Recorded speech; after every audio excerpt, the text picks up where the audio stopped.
as our facilitators for this call. Cap is a program manager with Rural Health Innovations and the National Rural Health Resource Center. Dave Johnson is Director of Member Relations and Business Development with Rural Wisconsin Health Cooperative. I'll hand it off to you two now. Great. Thanks, Cassie. So this is Cap. We've provided our pictures over on the right-hand side of your screen so you can get to know us a little bit better. I'm Cap. We have Deborah Lane's on the line as well, and you were just listening to Cassandra. There's a bunch of other folks on our team, and I believe I've made that section of your screen so that you can shift between the pages on your own. So if someone in the chat box would test that out and let me know if you have the ability to change those screens, because I have a button I can push to make that happen for you. Oh, it's moving along. And then the other thing I wanted to point out, Cassie mentioned putting questions in the chat box, and that is totally fine, and you're welcome to do that. But we love to hear your voices in this kind of education webinar. So the other way to ask your question is to raise your hand. You can interject if you'd like. That would be fine as well. But if you raise your hand, the emoticon is at the top, and it's that little person that has up at the top of your tabs. I just clicked on it, and you can see next to my name that my hand is raised. If I click on it again, then the hand raising goes down. So we'll, both Dave and I will watch that, and during the presentation, if you have a question, we'll be happy to take a pause and call on you so that you can ask your question, or maybe you'll have an insight that you'd like to share, or even a story. So that would be great. I do appreciate you being here today, and we're looking forward to this hour we're going to spend together. The objective of our webinar, Together We Are Better, is really talking about how do we engage our network boards.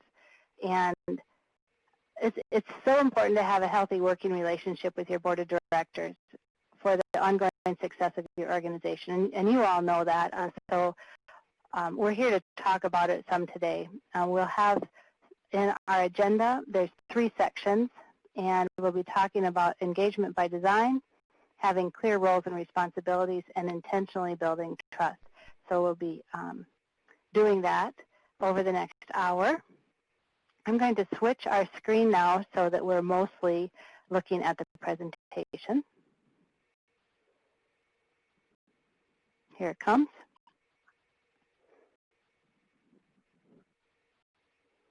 Whoop, it's at the end. Let me scoot it up to the beginning. There we go. So over the last few months, we really have been listening to you all. You've talked to us individually in your TA check-in calls, and we've had conversations with our peer group calls. And you've been talking about your boards and really describing some struggles that you've been having in getting your boards to either keep up with what your project's working on, to participate fully in the opportunities that your networks and projects are doing and bringing to your communities. Many of you also have enlarged your networks with this project, and so bringing on new board members can also be a challenge. What we'd like to do is talk today, taking what we've heard from you, we thought, let's have an education webinar about engaging boards. And we wanted to spend this hour with you. We've brought Dave on board with us in this presentation as a member of Rural Health Network. And he'll get a chance to introduce himself in a minute. I'm really so pleased to have him joining in on the conversation. I have been working with boards and in boardrooms during my work with a Rural Health Network here in northern Minnesota, and now at the National Rural Health Resource Center and Rural Health Innovations. I've helped coach rural health leaders with planning and managing change, building capacity in their skills with collaboration and communication. The presentation content for today was developed with our technical assistance work with the Rural HIT Network Development Funds a couple years ago. So what we've done is we've added and made it current with our experience and expertise. And it's really nice to be able to use these materials. They are built out of our experience with working with rural health networks, and I'm thinking that I hope and I think that it's going to be meaningful for you today. So Dave, if you would introduce yourself a little bit, and Dave is coming to us from the Rural Wisconsin Health Cooperative. So a little about yourself, Dave? Sure. Thanks, Cap. I'm happy to be here today to co-present with you on this topic, which is one of my favorite learning opportunities, I guess, or topics. I've been here with the Rural Wisconsin Health Cooperative for just about 6 years now, and in my role, it's kind of twofold. One is, spending time with our members, learning what is it that we do well, what do we, what could we improve upon, what sort of things do we need to develop, and taking those separate conversations and trying to find linkages or synergy in pieces of those conversations to create and develop or expand our current shared services that we provide not only to our 39 member hospitals here in Wisconsin, but also to other health networks or other clients around the country. So happy to be here, and I think I work with some really stellar, capable folks, and I'm happy to be part of this team as well. I've worked with folks from the National Rural Health Resource Center over my tenure here as well. And outside of the career pathway, I've had the opportunity to serve on a couple boards, some not-for-profit boards, some government-appointed boards here in the state of Wisconsin around the topics of healthcare reform and some brain injury back in my previous life. And I was actually a school board member for a number of years. So I've had a pretty good experience and run with different types of boards, some of which have been great and others which have been not so great. But hopefully those experiences will shine through today, and maybe a pearl of wisdom or two will be shared. So happy to be here. Thanks, Cap. That's great. And those not so what would you say, healthy boards are also great learning experiences so that we can do better next time, kind of a thing. I'm going to move to the next slide. So this is our center's purpose slide, and I want to highlight that RHI is a subsidiary of the National Rural Health Resource Center. And our objective as your network TA team is really to support your important work of improving health in your communities and sustaining your network. So we come from a place of wanting to help you succeed, and that is one of our underlying values for bringing this kind of educational webinar to you in this kind of a format. And as I mentioned earlier, the overview of the next hour we're going to spend together is in these 3 sections. Engagement by design means really being purposeful and focusing on a culture of collaboration and aligning your strategies with your vision of your network. Being aware of the influence of your board structure has on engaging your members, and having clear roles is the second section of the presentation. This means being clear on what the network director does and what the board does. We will talk through some of those components of network bylaws as they're important for helping clarify roles and responsibilities. And we're going to highlight also a role that job descriptions for board directors is also really helpful for clarifying who does what. And in the last section, intentionally building trust, this is really talking about the relationships with board members, between the board members, and also with the network itself. We'll present several ways for you to develop trust within your board, like utilizing a communication plan and holding impactful board meetings.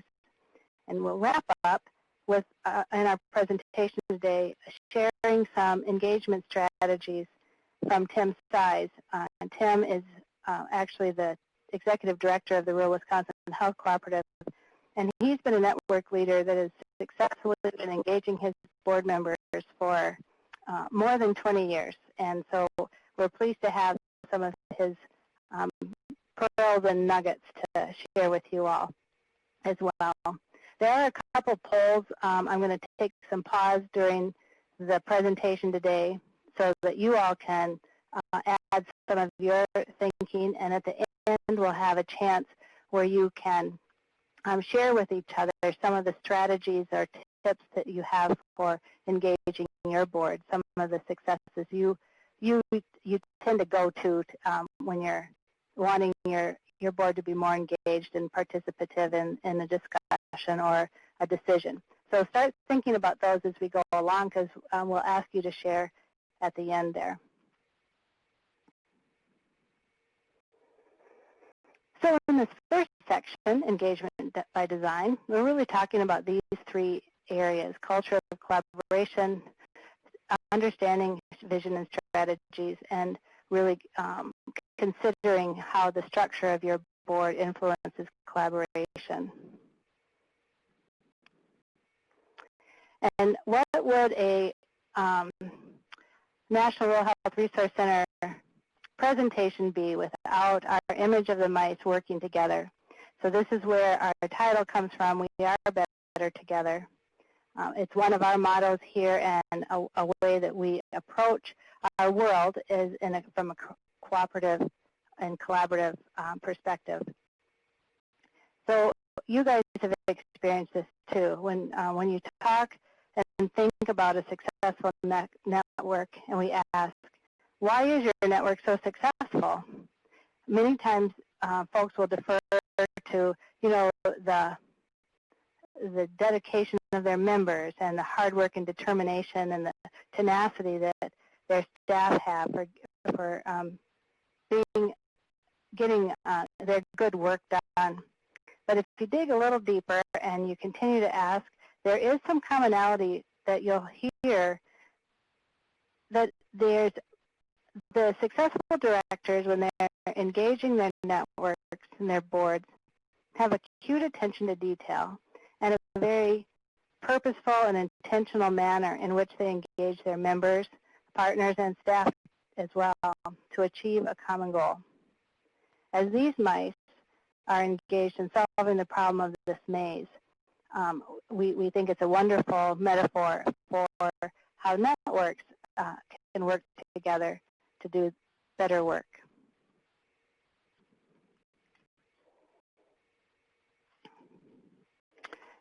And here is some of we get into a little bit more of the detail.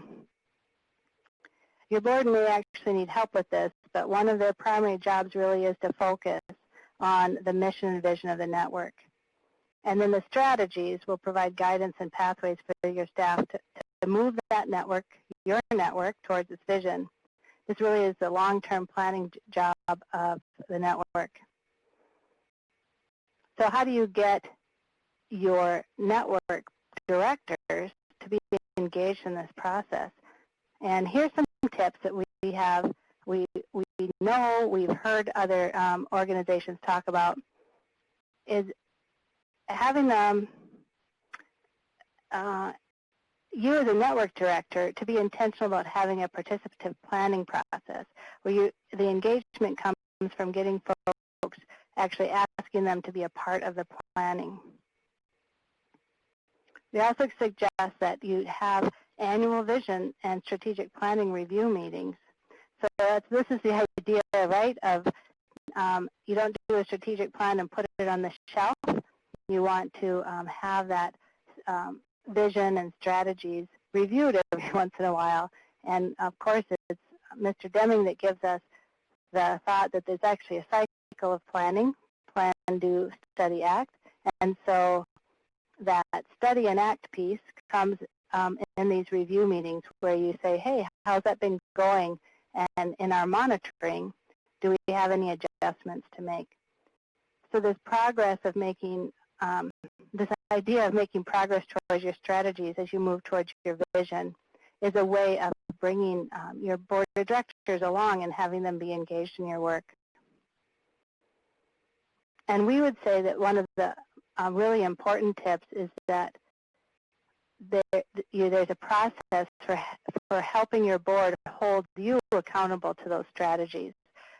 We'll talk a little bit more about it in a minute, but it's the idea that if you measure something, then you're tracking it, then you can make a difference on it. And if strategies are going to be important and your vision is really where you're going, your board's job is to help the network director get there. I'm going to do one little pause here. So I'm switching screens. And we still have the same slide up. So this is our board focus on vision and strategy. And I have a poll over on the right side. And I would ask you guys to participate and click one or more of those boxes. So of these 3 tips for board focus on vision and strategy, how are you doing in your network? Are you using a participative planning process already? Are you holding an annual vision and strategy review meeting? Is your board aware of its role to monitor strategic progress? And Dave, you know, I'm going to pull you into the conversation a little bit here too, is talk a little bit about how the Rural Wisconsin Health Cooperative does some of these 3 tips that we've put up on the slide. Well, I think, you know, having an opportunity to hold an annual planning meeting with our board is usually done in February or March of every year, encouraging them, our board consists of the administrators of the member hospitals, encouraging them to participate as well as bring a member of their senior staff. So typically that would be a chief financial officer or a chief nursing officer or a VP of strategy and planning, and really engage them in a very in sort of a blue sky conversation, if you will, towards the tail end of that annual meeting. You know, certainly seek input from them on different objectives that we then implement in our annual strategic plan with quarterly updates from our staff, directors and managers here at the co-op, and ongoing feedback and seeking out information, you know, again, not only in conversations that we may have with folks, but in more formal mechanisms as well, in the form of satisfaction surveys, those kinds of things. So it's a fairly continuous cycle of, hey, how are we doing, and you know, what else could we be doing for you? Great, thanks. And I see that on how you all are doing on this, is the participative planning process is certainly going quite well. But there's some board education work to do perhaps on their role in helping to monitor progress on the strategies towards the vision. Great. Now, this diagram, adapted from Kaplan and Norton, which are the guys who did the balanced scorecard work, it's really a good resource to help your board visualize the different aspects of planning and implementation. So for those of you that where your boards might not be aware of their role, this might be an image that could help them see that their job are the first 3 boxes, mission, value, and vision, where they're talking with you at a strategic, at a vision. Actually, strategy should be blue too. So, you know, the strategic level of thinking and conversation is going on at the board meeting, whereas the next step is to operationalize that work and communicating, operationalizing, figuring out what you want to improve, and monitoring and adapting it, what you're measuring. That ends up being more in the network director's roles and duties and the network staff. So this might be an image that would be helpful to start describing and talking with your board and with your network director, you all, with what your roles are and how that makes a difference with your organization. This also is from Kaplan and Norton, and it's just another aspect of their presentation or their thinking around a systems approach. So they're called a balanced scorecard because the balanced aspect is there's 4 perspectives that they bring for consideration. The business development is certainly an important perspective, but customers and member community needs to be considered when thinking strategically. Internal processes need to be incorporated into the thinking, as does the organization, such as the culture and skills and training and technology needed to support the processes. So this is also a way you can help your board think about your organization. So instead of a board really only considering the part of a network that they interact with, perhaps it's a specific service or one of your projects or grants. And there's much more to your organization, and this using a systems approach, such as the balanced scorecard approach, allows your board members to understand more about your organization. It gives them a way to be strategic thinkers. We have found at RHI in the center that considering strategies within these 4 perspectives has helped with this broader thinking for our board, and really has increased engagement in their awareness and considering our future in a long-term planning environment. It has helped our board do that for us.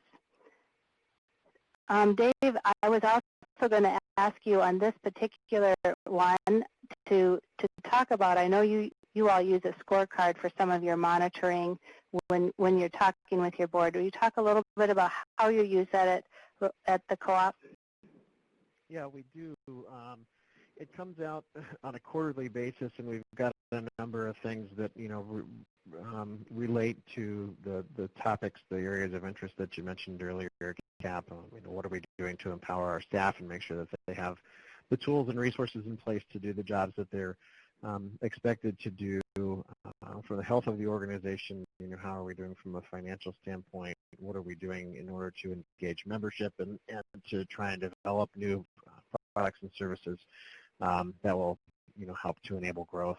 And from an advocacy standpoint, how are we relating with our folks here at the state of Wisconsin as well as nationally to be good advocates for rural health? And there are a host of other things. But the nice thing about the Balanced Scorecard report, and the funny story, I guess, is that Terry Hill from the center and from RHI was sort of badgering Tim, if you will, over a number of years about, Tim, you need to use this, you need to use this. And I think Tim was a little reluctant to do so, despite his engineering background and probably love of systems types of approaches to business. But he put it in place, I think it's probably been close to 15 to 20 years now. But it provides our board members with a one-page snapshot of how we're doing. These are the key areas of operation and service delivery that we're trying to impact, and here's where we are. And they're red's not great, yellow is caution, and green is good. So they can tell by our various metrics that we've got included there. This is where we're doing well, and maybe this is where we have some opportunity for improvement.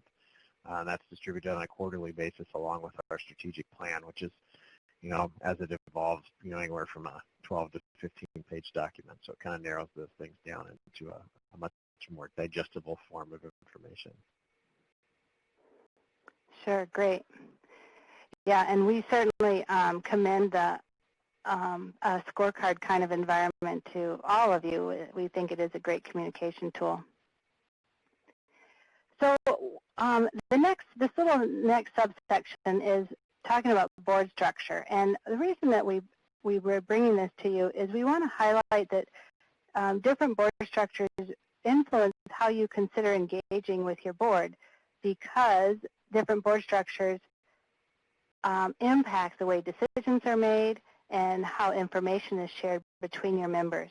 So we're going to take a quick look at these 3. It's not meant to be a careful analysis of rural health network board structures, but a way of for you guys to consider, oh, my board is structured in a particular way, whichever way it is, and that informs me for how I could communicate or interact and encourage engagement with my board members. So fairly quickly, I'm going to run through these three different structures. So there's a traditional.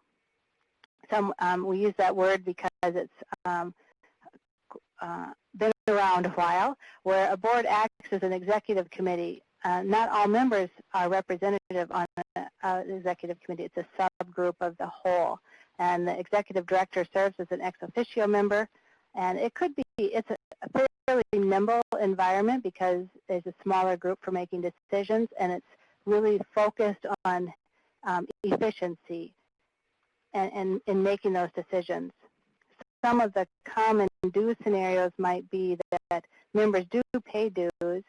They might utilize a tiered criteria based on the size or some kind of a quantifiable tiering methodology. And oftentimes network services are either like you're all in or the network decides not to do that service. And in a cooperative is another way of, is kind of another formation or structure to a board, and everyone in the cooperative has a vote, and it provides an opportunity for all members to have a say because everyone's around the table voting. Usually has multiple committees, so an executive committee has a smaller role, and it's the focus of a cooperative kind of a structure is really on including everybody.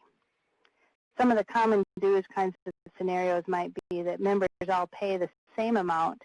It might not be a significant dollar amount, but everyone pitches in, so to speak, and then services and participation in activities of the network are more on a pick and choose which one the individual members want to participate on.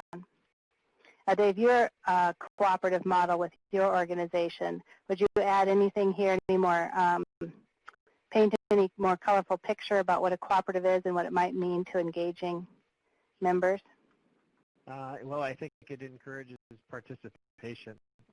They're all equal in the eyes of the co-op, so to speak. So regardless of size of organization or annual revenue, they all have the same vote and collectively steer the work that we do here. So we've got it to be very favorable for us. Mm-hmm. And can be, in some instances, I could see where it could be a little bit maybe challenging to navigate, or the perception could be that it's challenging. But because of the long history of collaboration amongst our membership, it's been a very good model for them. Yeah, and one thing to note also for your all's cooperative is that you're a cooperative of hospitals. Correct, which makes it a little easier. We're just hospitals, Mm-hmm. so if we were to add clinics or hospices or public health entities or tribal health entities, it'd be a little bit more complicated in the work that we do. Mm-hmm. Sure. Yep. And so then the third one, which is kind of a hybrid of the other two, and sometimes it allows for some of that diversity of membership, I think, but it has a traditional committee structure and includes an executive committee that has probably quite a bit more decision-making authority because it's designed to handle more decisions on behalf of the entire network. Although it is, in its hybridness, it is designed from the beginning to be flexible. So that was kind of the point, is that, well, let's not go the whole co-op way, let's not go the whole traditional way. We want more voices around the table, but maybe some of them do have a larger say or a bigger decision-making role. There is that risk, as you highlighted, Dave, that there's it's not all in, all equal. So there's probably some kind of a due structure that also might have classes or there's classes or tiers. There's probably some kind of an algorithm being used for allocating dues. In the organization I was in, was a consortium, and there were 15 or so members. They paid in a capital amount, actually, so they were also the owners of the network, and were organized as a consortium. So there's many aspects to the different structures, and we would point you towards a lawyer or a small business kind of a expert if you are trying to figure out what the right structure is for you. There's lots of pros and cons to each of them. So what we brought them to you, though, is for you to listen for and pay attention and consider your own structure of your network board and how that might inform the way that you continue to collaborate and engage your networks, because there will be a different culture related to each one of these different ways of coming together. All right, I'm going to go on to the next section now. So in this section, having clear roles and rules, we want to highlight the importance of being really clear about what the network does and what the board does. Oh, Dave, I forgot to correct that typo. I'll just point that out to everybody. I've got the typo in the first sentence, so apologies for that. There are a couple ways to do this and to be really clear about who does what.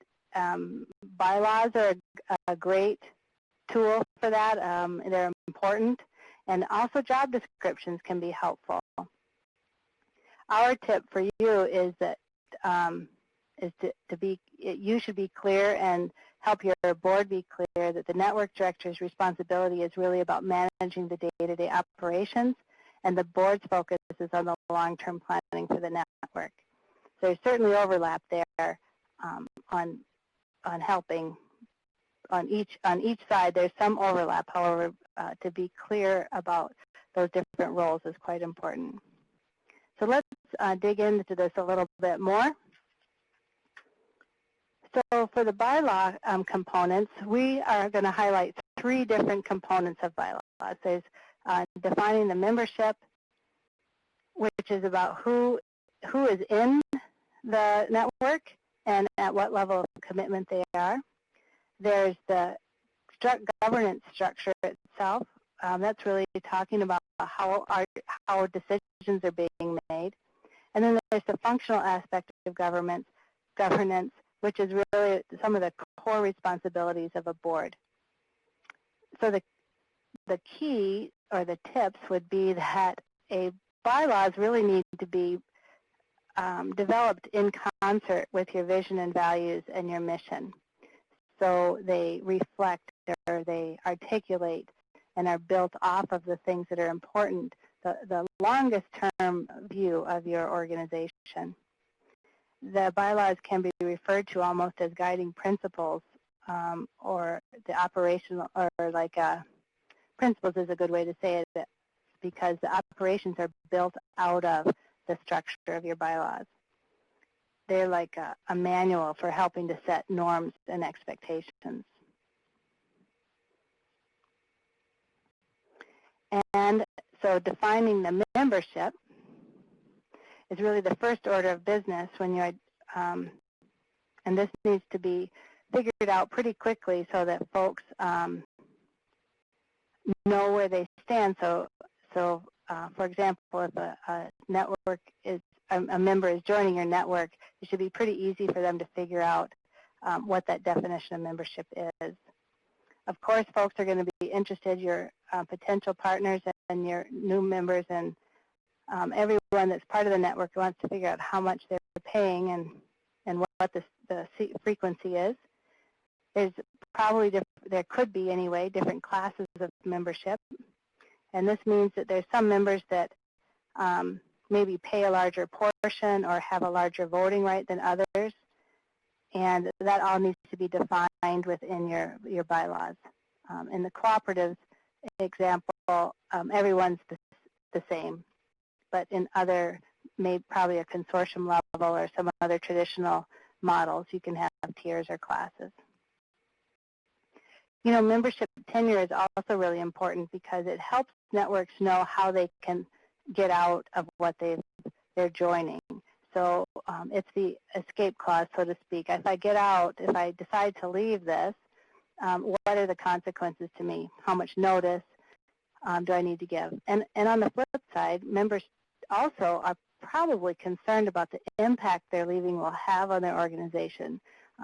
So leaving isn't always a bad thing. So you want everyone to be clear about how that's done. So the joining is important to be clear about, and the leaving is important to be clear about. The executive director should work with their board to identify these options at really the beginning, and they should be considered and addressed probably in that annual planning review meeting. Is let's check in on our membership aspects of our bylaws. Are they still appropriate? What's been going on around us that might influence a change or give us affirmation that we should keep it the same?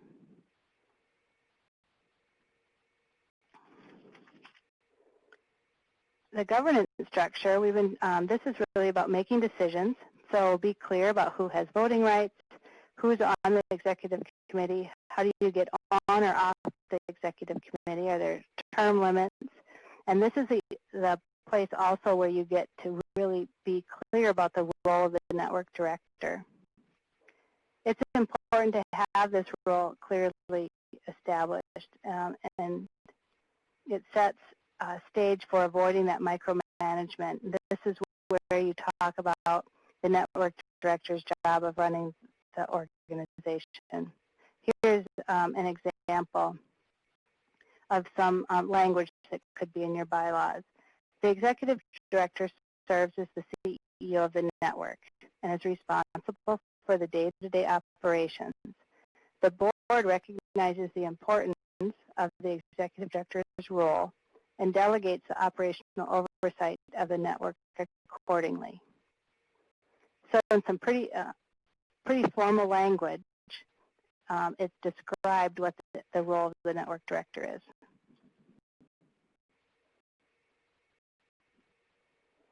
And then the functional governance. These are three aspects of functional governance. So the functional being really what is the core job of the board. Well, there's a planning cycle that needs to be reviewed, and we talked about that as being really one of the jobs of the board, is doing the long-term planning for setting the vision, the mission, and the strategies. This is also the place where in your bylaws you can describe how the board has a role of reviewing the performance of the executive director, because they're really the boss of the executive director. And then there are some audit compliance issues that the board needs to be aware of.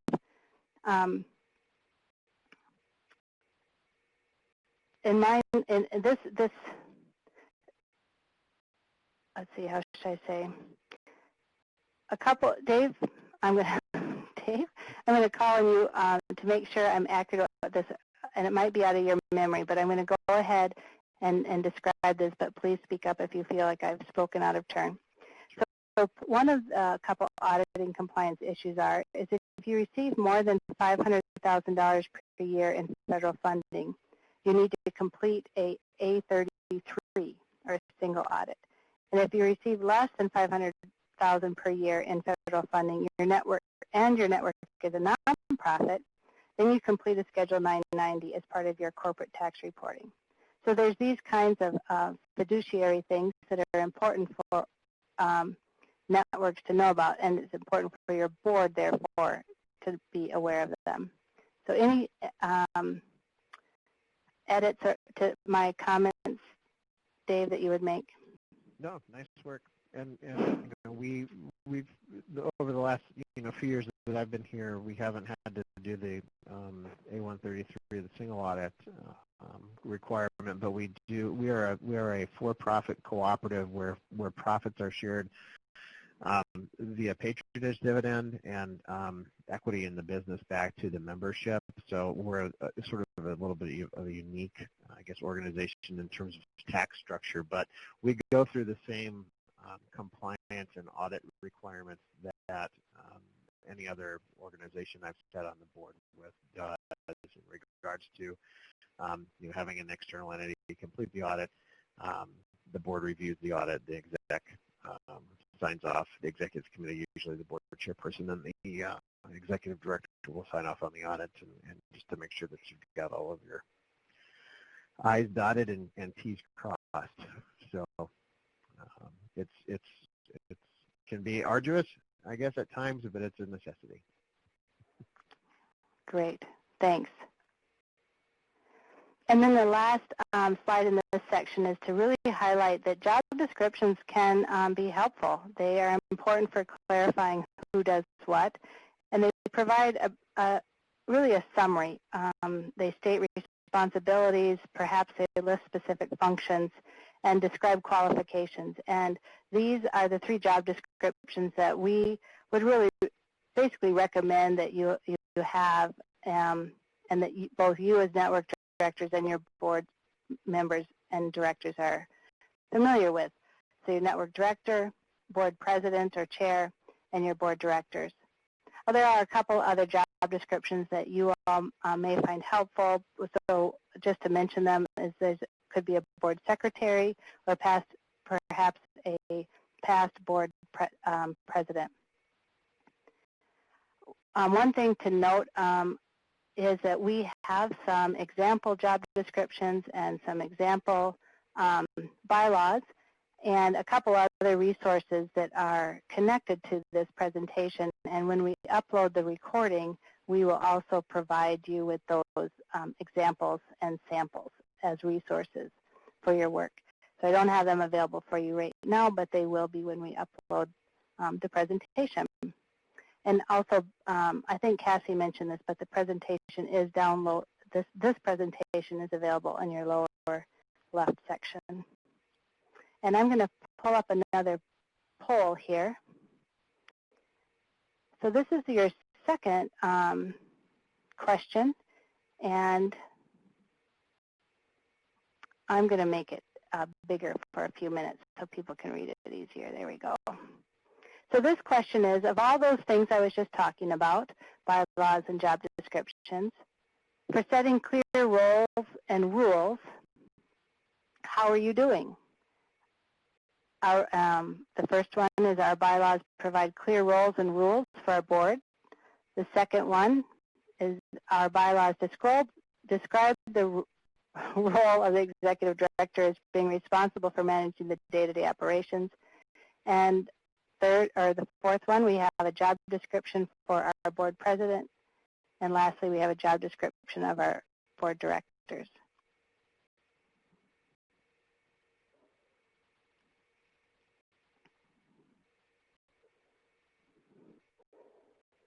Dave, I'll call on you as folks are kind of thinking on this. Do you all use job descriptions for your board folks? We do. We have a job description for board members, and then we have separate job descriptions for members of the executive committee, which signs off on the annual budget for the organization.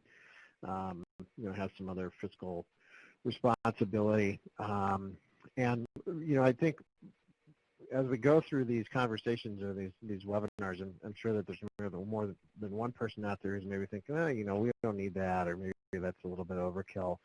I'm very fortunate here to be part of an organization that has a really good board and it functions very well. But I've unfortunately been a part of organizations in the past, or have done consulting work, or have peers or friends who have really run into some challenges with board members, and all it takes is one who, and their intentions, they may be good, but the way that they go about handling or conducting some of the business can really be counterproductive to what you're trying to accomplish as an organization. It may steer you away from your original intent or reason for becoming a network, or it can sort of create a little bit of havoc for you, if you will. So while it may seem pedestrian and elementary in some instances, I would highly encourage that you have these things in place so that in the event you run into a situation where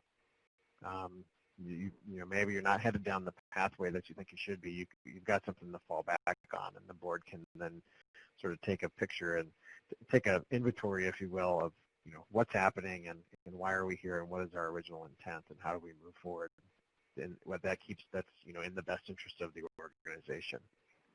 Mm-hmm. Great, thanks. Yep, and we're putting these pieces together and describing how to engage boards, not just pulling it out of thin air, but really pulling it from input from boards that are highly engaged in networks that have been successful in keeping their board members active and participating in the work of their organizations. So they truly are tried and true or best practice kinds of approaches. All right, I'm going to go on. This is kind of the interesting, I'm just going to squeeze that back over there. This is kind of the tips and strategies section of our presentation. And being intentional about building trust reminds us all, and it is one of those things that we all know, but it's good to be reminded that it's in the relationship that folks really become engaged and are excited or willing to spend their time in their busy lives focusing on the network, which is a benefit to them. But it's difficult to get the attention of our rural health leaders because there's so much going on right now. So the 2 points that we want to make in this section is sharing information with purpose is very important to building trust. Being intentional and inclusive in that approach is where the energy can be spent from a network director's perspective. And then also really thinking about those board meetings. So holding impactful board meetings is the other very important factor or aspect of building trust. We're going to talk in a little bit more detail about these. So in sharing information, we recommend having a communication plan because it identifies the details of what you're communicating, when you're communicating it, how you're communicating it, and kind of the why. And it helps your plan not get dusty, but actually be used because it encourages participation. Our tip is that your communication is aligned with the planning process and your operational norms. And here's an example.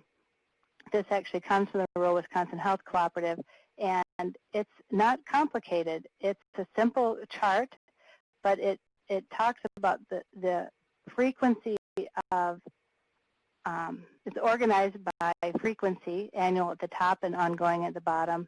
And those, you can see the examples that they have. Now, they have used these icons of the ear and the megaphone because the ear is where they know they want to have intentional feedback. They want to listen, so they provide information. They want to listen to the response.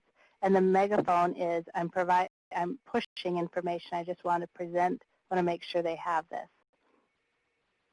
So communication plan doesn't have to be complicated or ginormous. It needs to be helpful to implementing your work of communicating with your members, and that will go a long way in building trust.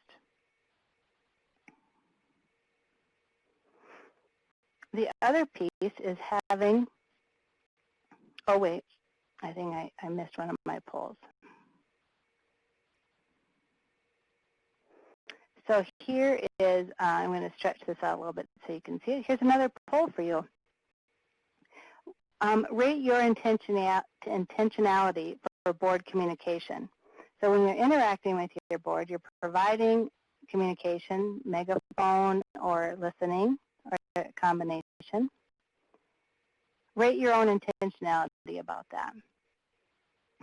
If I'm very intentional, somewhat, you really don't think about it very much, and or to I'm not aware of it as being important, and to I don't think it is important. Dave, I think I've heard you speak about communication before too, about how important, how careful your organization is about what you communicate and how you communicate to your board members. Yeah, that's correct. I think it's easy to overwhelm your board with information, particularly if your environment is like ours, where you kind of play in the same sandbox as similar groups, and that may be your state hospital association, your state medical society that works with physicians or providers, your Office of Rural Health, maybe from a national or a regional component, the center or the National Rural Health Association, or maybe even the National Cooperative of Health Networks. And there's information coming from a lot of different places, and so you don't want to dilute the value of the information that you are sharing with your members. So it's best to have a strategy in place in how you're going to share that. And I've heard on more than one occasion where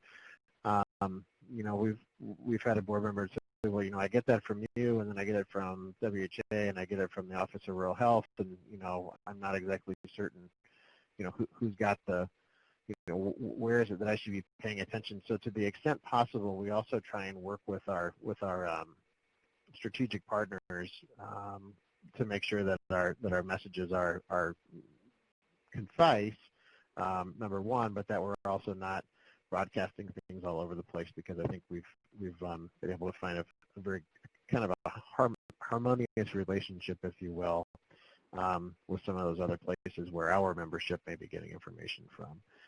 But as it's specific to the operations and function of the co-op, it's very intentional, as you can see from the chart, and it's worked for the most part. Mm-hmm. There's always room for tweaking and improvement, but I think it's been a good practice for the organization over the years. Great. All right. I'm going to switch to this next page. And this is where I think handing the slides over to you, Dave, and see, let you kind of just talk through them and add some of the experiences and ways that your board works and some of your experiences. So the next few pages, I can turn the pages, but there's a page for each one of those bullet points. But maybe if you'd be willing to talk through some of this part of running impactful board meetings. Okay, sure. Well, we've got, actually tomorrow's our board meeting, one of the 11 that we hold throughout the course of the year. So for us, things that have been successful, we set consistent meeting times, and for us, it's always the first Friday of the month at 10 o'clock here at the office in Sauk City. We send out the agendas typically a week in advance. We have accepted norms of behavior during our board meetings. Some people participate in person, others participate remotely, but there are always things in place to make sure that folks are engaged and present. We utilize a consent agenda, which we'll talk about in a little greater detail. And we also make sure that there's opportunity for some board education or for networking and sharing amongst the board members, because as much as we like to, sort of talk with them about what's happening here, it's important to engage them with and through one another. I think that's really one of the strengths of a network or cooperative that you get that you may not have other places. So we make time for that, and it's intentional. So in regards to the meeting times and agenda, like I mentioned, pick a date, place and time, and stick with it. It's really going to be difficult to get something that works for every single person. Case in point, our in physical proximity, the closest member to our office is within 5 miles of where I'm sitting right now. And the unfortunate reality there is that their board meeting is at the same time as ours. So we just try and engage that specific member and those leaders over there in a different way. and we're fortunate because we cross paths with them often in town or in different locations around the area. But we picked the time and it works. And, we do check back with them every once in a while to see if it'd be worthwhile to change. But in the last 6-7 years, those check-ins have been happening. They voted consistently to maintain on the Friday. The agenda is the best chance to communicate, so you want to make sure that you keep it clear and concise and relevant to the things at hand. And we want to give folks the agenda at least 1 week in advance, and that's pretty much the standard operating procedure for us here at the co-op. I know that may seem like a lot of time or maybe a little bit too far in advance, but we do have some folks who read it cover to cover. For those of you who know Tim, he's very careful to make sure that he includes, all sorts of relevant information, I should say. So it gives people an opportunity to review that. Of course, we probably have a couple people who didn't maybe get to read it to the extent that they would like before the board meeting, but for all intents and purposes, people are coming in and they are well prepared to have conversations and to anticipate what the focus of the meeting will be. Let me see if there are any other things that we need to hit on with that. I think you just want to make sure that it's relevant and timely, because if it's not, then you're going to start to lose your audience a little bit. In regards to the norms of behavior, we want to make sure that you're building trust amongst your network board members and that you take the time to develop shared and accepted norms within the meeting. And the one that I talk about a lot is that we have these listed on the inside cover of our board packet, the monthly agenda. And the one that sort of sticks out is silence will be interpreted as acceptance. And we make sure that everybody's up to speed on those, so that if you do have something that you have an issue with or you'd like to see change, that they, it's up to the individual to speak their piece at the appropriate time, so that it's the information then is out on the table, and there can be collaborative and responsive discussion amongst the board members, and that way you avoid, I guess, having the meeting that happens after the meeting sometimes that I'm sure some of you have run across, and we've been very fortunate, I guess, to not have that happen. We also work with them to remember that as administrators, a lot of them are coming in with their boss hat on when they walk through the front door, and we need to remind them that they need to take the boss or the administrator hat off and put the board member hat on, and the decisions that they are making collectively as a board are in the best interest of the co-op, even though they may not necessarily be in the best interest of their respective organization in which they are employed. I think you want to make sure that you identify and publish the expectations of your board members during those meetings, and the ED and the board chair, the executive director, or you, and the board chair must work together in concert. I think Tim's been around for a very, very long time here at the co-op and has a tremendous amount of respect from our board members.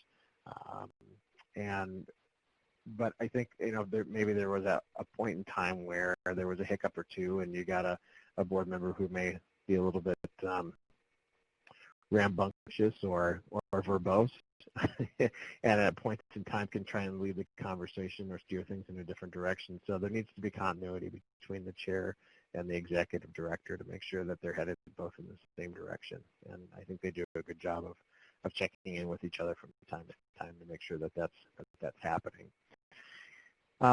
In regards to the consent agenda, since it is really the job of the executive director and the staff to function on the focus on the day-to-day activities of the co-op, a lot of the things that the board votes on are done through the use of a consent agenda. There are action items that don't need discussion. They're included in advance in the monthly board packet. The prior meeting minutes are included. The network director's report is included. Routine contracts and renewals, et cetera, et cetera. There are things that we obviously pull out and have separate conversations about any sort of new business venture that's going to be significantly large in terms of financial impact to the organization, the annual budget, any changes in benefits to our employees, any major change in structure of our employment, adoption of a new program or service, or any sort of significant grant funding that could impact operations here at the co-op. Those things are standalone. But for all intents and purposes, there's a lot of time and energy that can be saved when you do some of those sort of routine kinds of things through a consent agenda. So I'd highly recommend that you include that if you're not already doing so. And then lastly, to provide an opportunity for education and check-in. At the beginning of each board meeting, we do the attendance, and then, if there's something of particular interest that's happening at one of the organizations, we'll ask that the representative from that hospital share that with us. And that can be something exciting like, hey, we finished our remodel of our ER, or we've had a number of hospitals in the last 4 or 5 years build replacement facilities and open new facilities. So that's always very exciting for them to share how that went, what sort of things they learned during that process, and they share very openly with one another. The other opportunity that they have to share, and this to me was a surprise the first couple times it happened, but when they've had licensing visits, or when they've had visits from NCQA or the Joint Commission, and they've shared very openly and transparently, hey, here's where we made a couple of mistakes, and here's where we learned some things, and this is what our takeaways were, and this may be of interest to you at your facility, and we'd encourage you to do A, B, or C in order to avoid having some of the same hurdles, if you will, that we encountered during that time. And so that's always a good sharing opportunity for them. And then in addition, we typically have an outside speaker come in and talk about some things. And tomorrow, Dr. Golden, who's the dean of the UW School of Medicine and Public Health, will be with us tomorrow to talk about what's happening down in Madison at the med school, and what are we looking at from a real GME standpoint. What does enrollment look like, rural residency, et cetera, et cetera. And those are always great opportunities for our members to learn, as well as for those of us who work here at the co-op to learn. And I guess lastly, there's a couple Tim's tricks and things to share that he's learned over the years. These are taken from a paper that he wrote that's available on our website. And Cap, I think I might have shared a link to that with you all as well, so it might be available on yours. And it just really, some highlights, some things you want to keep in mind when you're working with your board, that you need to provide meaningful and consistent interactions. Use inclusive narrative of ownership. It's our network. We're all here to work together. Always keep the confidence of one's trust.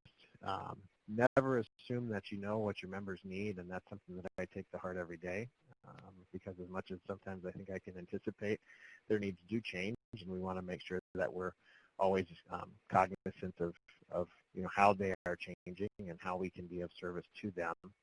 And then collectively, that your members are colleagues as individuals, but the board is really the boss. And so it's not like there's I wouldn't say there's a submissive relationship with